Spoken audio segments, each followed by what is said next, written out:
This is question 4A, AS3 2008.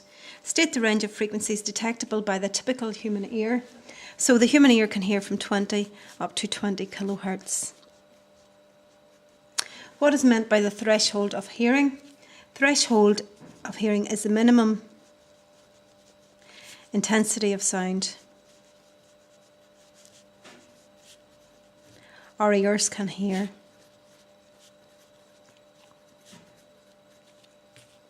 And you could put in there, of course, that happens at around 2000 hertz.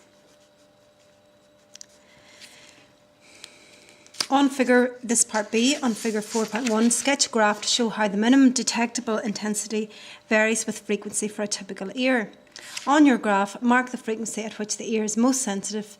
Use shading to indicate where sounds are detectable. And this is about the fourth time you've been asked to draw this graph. Over the course of the few years these papers were asked. So you know you have to identify all the key places there. You know the minimum frequency you can hear is 20 hertz and the maximum is 20,000, so that's 10,000, so it's about there. You know that your minimum threshold is at about 2000 hertz, that's 1000, so 2000 would be, say, about here. And that happens at 10 to the minus 12. So the 20,000 goes up to about 10 to the minus 2. And here the 20 is up to about 10 to the 2. And then you just join that up into a little curve. So if I just draw that.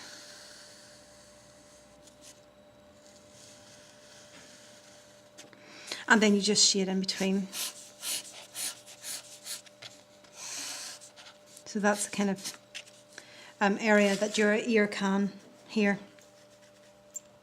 Describe briefly how the ability to discriminate between frequencies changes across a detectable frequency range. So from about 60 hertz up to 1000 hertz, our ear can detect changes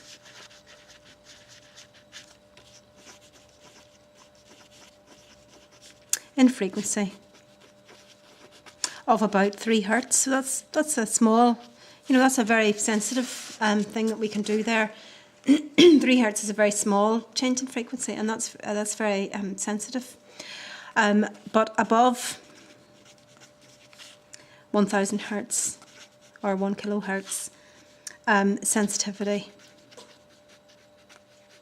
falls away and becomes poor. So we can't really tell the difference between high frequency sounds. But we are quite good at telling between 60 and 1000 hertz. And interestingly enough, those are the frequencies at which we listen to music and which we like to listen to music. And so that's why people can sing one note or another note. Where there's a fairly small change in frequency in the scale, they can detect the difference between one note or even a sharp or a flat note. They can tell, or they are able to tune a note in a violin or something like that.